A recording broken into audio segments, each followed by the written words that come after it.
When you think Japanese food, what's the first thing that comes to your mind? It's probably sushi, right? But what if I told you the only reason you thought of sushi instead of, say, ramen was because of... After World War II, a bunch of sushi restaurants opened as Japanese businesses returned to the States, and while a number of smaller sushi joints opened around the country, one place ruled above the rest: Tokyo Kaiken. Described as a massive dining hall seating over 300 guests, Tokyo Kaiken was the go-to spot for Los Angeles celebrities. As Hollywood movie stars came in and out of the dining hall, sushi blew up in popularity and spread across the country. But it wasn't alone.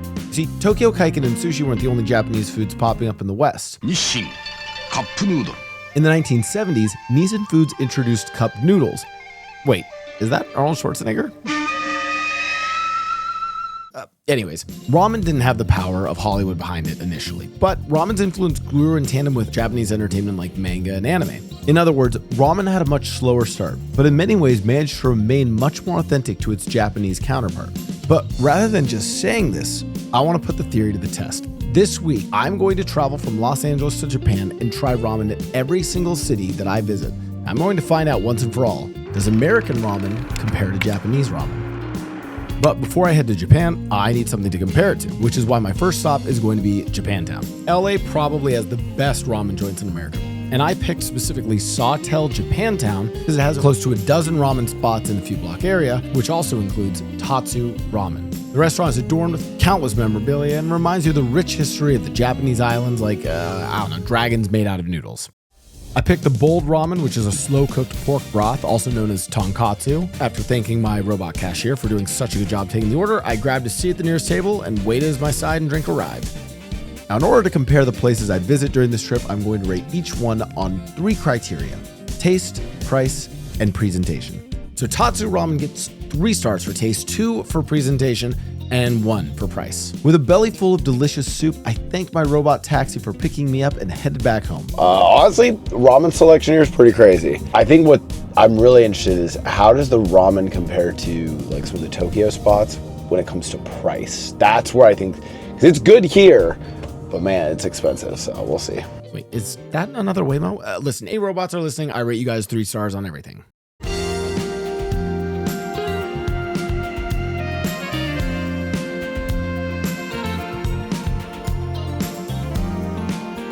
To explain how I feel about Tokyo, let me first talk about another city, Paris. There's this phenomenon known as Paris syndrome. While films and literature romanticize it as the city of love, in reality it's a lot more, city-like. The streets are messy, it's kind of smelly, and the locals can sometimes be a little rude to tourists. Tokyo, on the other hand, suffers from the positive version of this affliction, which I'm not so cleverly calling Tokyo syndrome. It always exceeds my expectations. Even though it's my favorite city to visit, each time I go, the food always tastes a little better, the streets are even cleaner, and there's a common decency and respect of public places. Friends! And see, now I feel like I just ruined the piece. That's like, I feel so awful. Exhausted by our travel and trapped in the rain, we chose to drop by a local sushi place, the only place that could seat 10 of us, where we got an incredible omakase sushi experience accompanied with Japanese beer. The Tokyo skyline in all its glory. Oh, that's just our room's TV screen, and it's already the next morning. You're just really aesthetic there, sorry. It's day 1, early in the morning. What better way to start the day than to hit up the Family Mart? One thing that I just love is like, if it rains in Tokyo, it's just still like the streets are just so clean. It smells fresh. I mean, I don't know if that's laundry or trash, but they're taking care of some there, but it always just smells so clean and fresh, even after a rain. All right, let's see what we're eating today. To start my day, I'm going to try some convenience store cup noodles along with onigiri and coffee. Now, I've been a huge onigiri consumer ever since I learned about it in that one pink guy video from over a decade ago. Ramenを作ります。 While it may seem weird to travel 6,000 miles to try ramen at a convenience store, when I fly back to America, I want to check out the original American ramen, cup noodles. So I need something to compare it to. Now, anyone who has been to Japan will always rave about convenience store food, and it's not overrated. Believe the hype. Much like the printing press, the Industrial Revolution, the splitting of the atom, Japanese 7-Elevens mark one of the greatest advancements in humankind. My Japanese convenience store ramen gets a 2 stars for taste, a 3 stars for price, it was extremely cheap, but only a 1-star for presentation. After hanging around the Airbnb with my friends, I decided to go on my first expedition and ask the ladies at the front desk for advice. One of my favorite things to do in other countries is just to talk to locals. I'll ask them what food spots are good, what stores to visit, what things to try. It helps even more that the Japanese are extremely nice to I foreigners. already add the 3 places in your favorite. Oh, thank you. Yeah. Oh, that's You good. can I need to check. use that more. Thank you. Per their recommendation, I checked out an adorable Japanese diner and was pleased to hear them playing traditional Japanese melodies, I think from the Shinto period. There's something kind of funny about like eating Japanese food while we're listening to Take Me Home Country. I give it a 3 stars for taste, 2 stars for price, and 2 stars for presentation.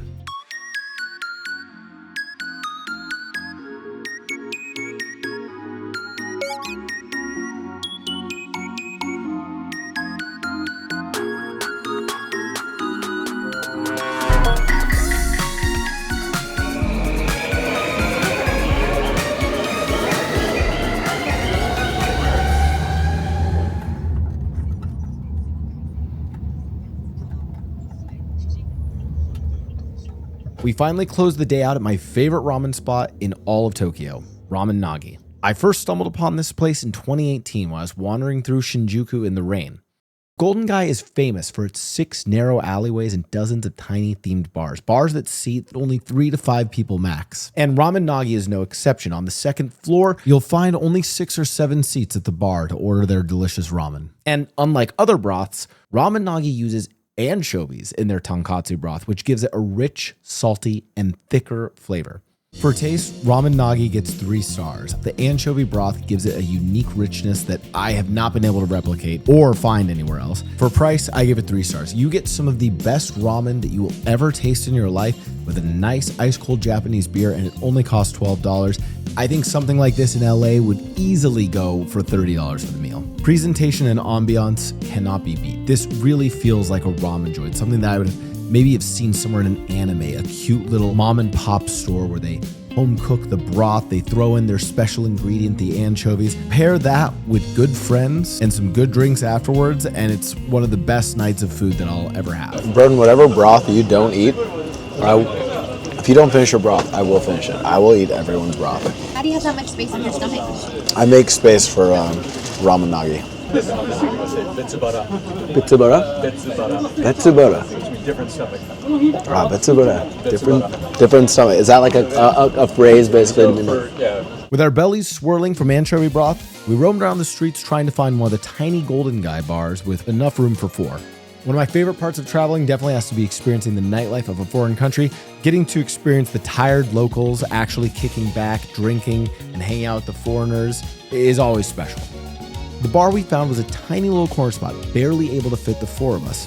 Inside, our incredible server, Yayo, made us some delicious drinks and helped me expand my Japanese beyond what 2 Duolingo classes could teach me. So how do you say this? Is like, I feel like one of the most important things to learn how to say is, how do you say like blank in Japanese? So blank.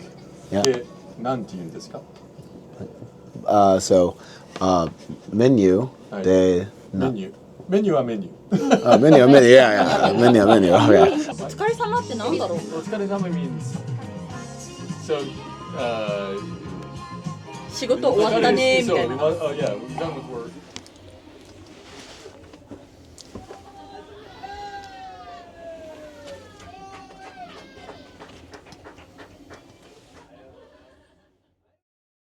All right, it's 9 a.m. in Tokyo. We are on day 2.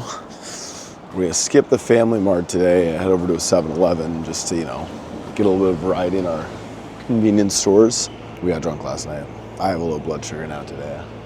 So I'm about ready to just go absolutely insane in the 7-Eleven. God knows how much of this we're gonna eat, but we're gonna try some Coke, chicken cutlet, some haichu, and whatever this is. I saw sour gummy, so I could actually eat candy. We are going through the tickets, and Leslie just lost her ticket. It got eaten by the machine. Everyone else went to go get food. We are waiting for the train to Kyoto, and I have now become lord of the bags. I am the keeper of, let me show you guys, all the bags. This is my kingdom, my throne. I rest on an area of pure baggage. I shall defend all these bags with my life. Thank you so much.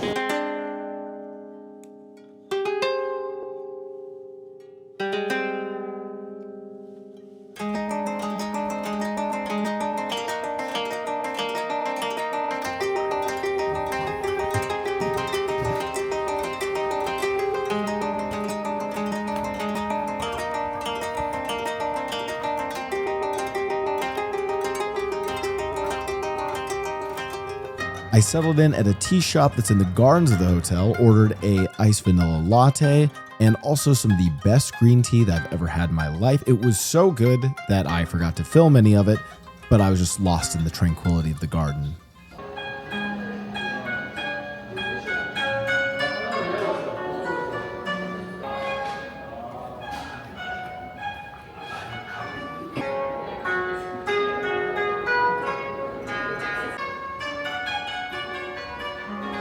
We're here to try ramen, so I asked the hotel for a recommendation and ended up at Kyoto Engine Ramen. Now, this place immediately struck me as more touristy. Anytime I see vegan-friendly options, I get a little worried, and this place was the closest to LA ramen that I had. The taste was 2 stars, price was 1 star, so it was a little pricey, and presentation was only 1 star because there was an extremely loud Australian couple sitting next to me. I'm also convinced from my time in Kyoto that Australians have overtaken Americans as the most annoying tourists. Having gotten a bit too overzealous on the alcohol again, which, for me is maybe just 2 drinks, I went roaming around the dark streets of Kyoto where I got to see a different part of the city.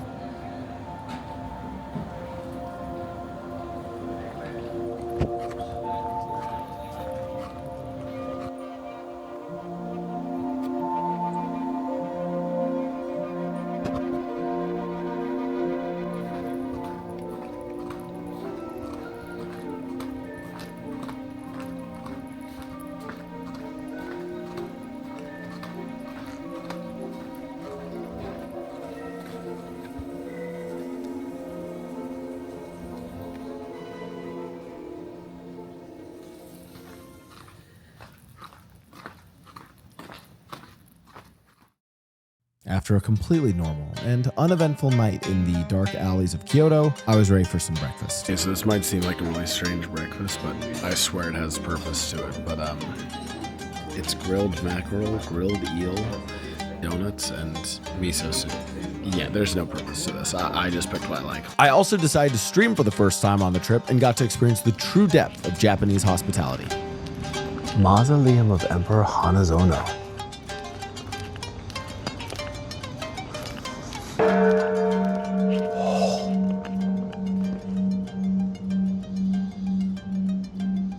Oh my God.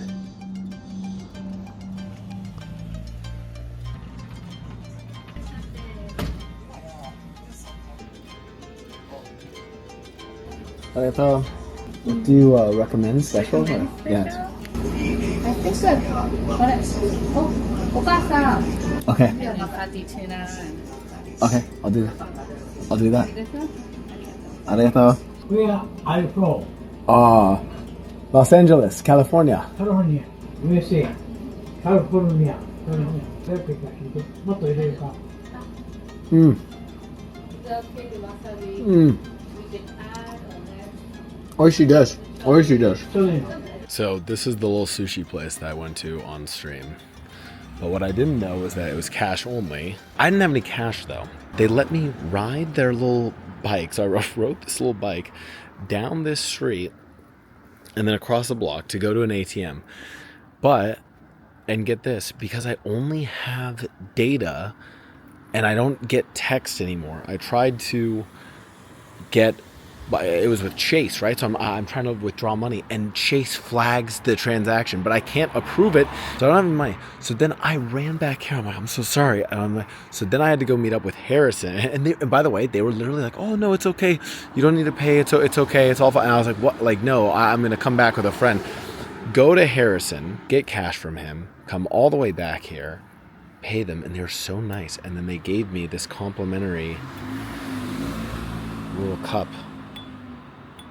One of the best experiences this trip.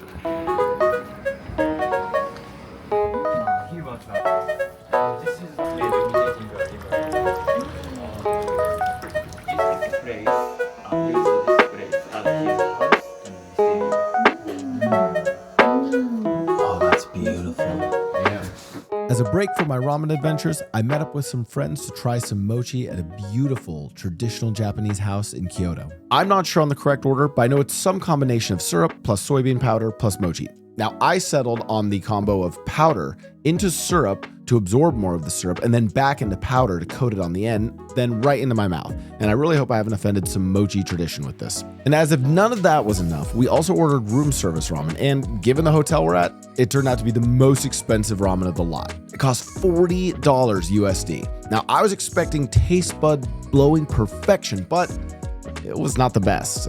Only 1 star for taste, 0 stars for price. I don't even know if I'm allowed to do that. But eating with Shoto, Fuzli, and Myung in a gorgeous Kyoto hotel, easy 3 stars for presentation and ambiance.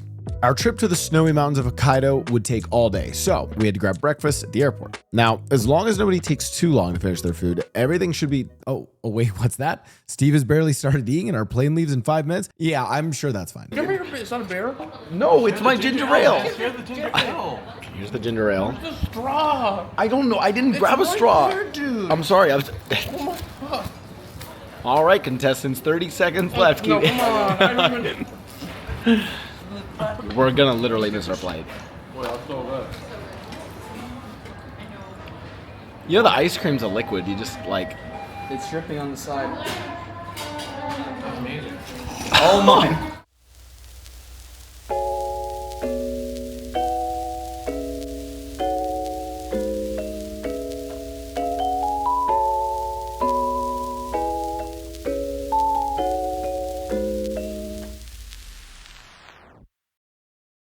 Hello. We're on a break on our way to Niseko. We're still in Hokkaido, but we call this place Mushroom Land. I need to actually figure out what the actual name of this place is, but it's always this stop that we get to.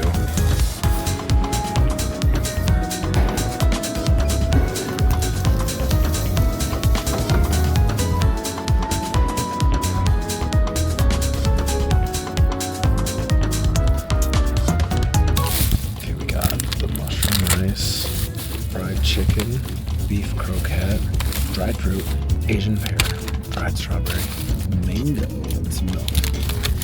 I fucking love dried fruit. I know it's just candy and my blood sugar is gonna hate me, but I don't care.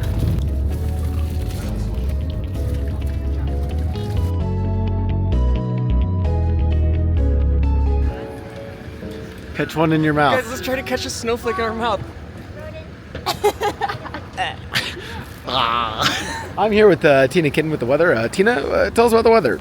Oh, the sun is out and the powder's bitching. So. Okay, well, one of those things is true because the sun's up and not out. But... Oh, but the powder is bitching, so.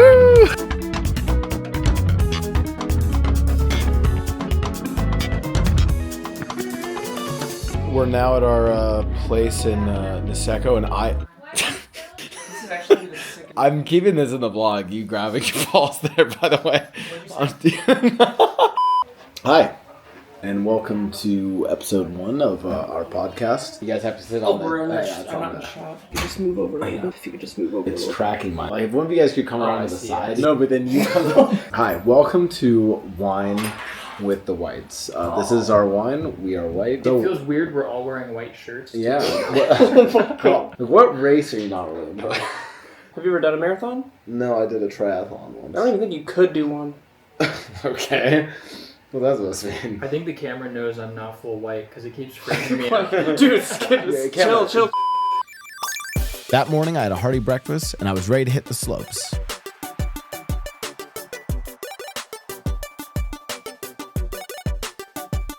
Okay, so my students were at the top of that. I'm a little worried. I have not seen them yet. I've been down. It's actually been close to like 15 minutes I've been down here. I was even scrolling TikTok. I was a little bored. It's beautiful. So, and I gave a really cool victory speech. So, I mean, if they died, like, you know, it's not the worst way to go out. Oh, never mind. There he is. As a reward for successfully skiing a Black Diamond run, I bought everyone a beer tower and got ski resort ramen. And not just regular tonkatsu or miso ramen, but a snow crab ramen. It's honestly one of the more unique ramens I've had, and it's an easy 3 stars for taste, 2 stars for price. It's only $18 USD, which at a ski resort is actually pretty low. And for presentation, well, I mean, it's snow crab in the snow after a long day of skiing and worrying if my friends are gonna die, so yeah, 3 stars. We finished the tower, and now I'm drunk.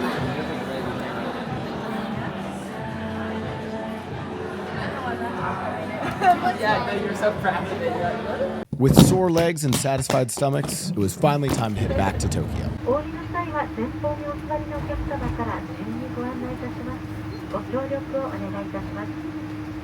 If I'm being completely honest, I was originally planning to end the video here. But as the trip was wrapping up, I realized that this video wouldn't be complete if I didn't show you the authentic way Japanese salarymen have ramen. You see, Japan has a culture of eating alone during lunch breaks. Instead of dealing with coworkers or classmates, you instead take time for yourself, visit your favorite spot in town, and enjoy a warm meal in your own private space. Now, in order to accommodate this, places like Ichiran Ramen have designed so-called ramen booth restaurants where, as the name suggests, you get your own private booth with a little bamboo window through which you get served. While waiting in line, you grab a paper menu and a pencil, write in your order, and pass it on to a server who promptly delivers your meal.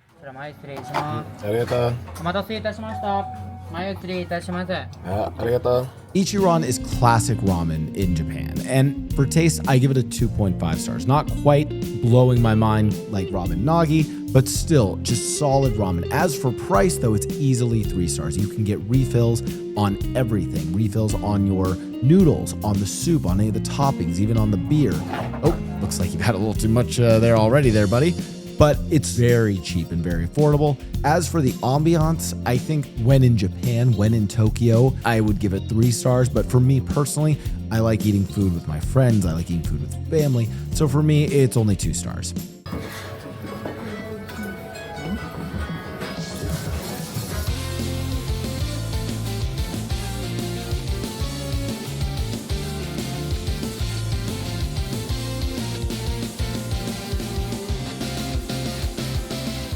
In many ways, Ichiran Ramen is the quintessential Japanese ramen experience, as opposed to the American version, which is cup noodle.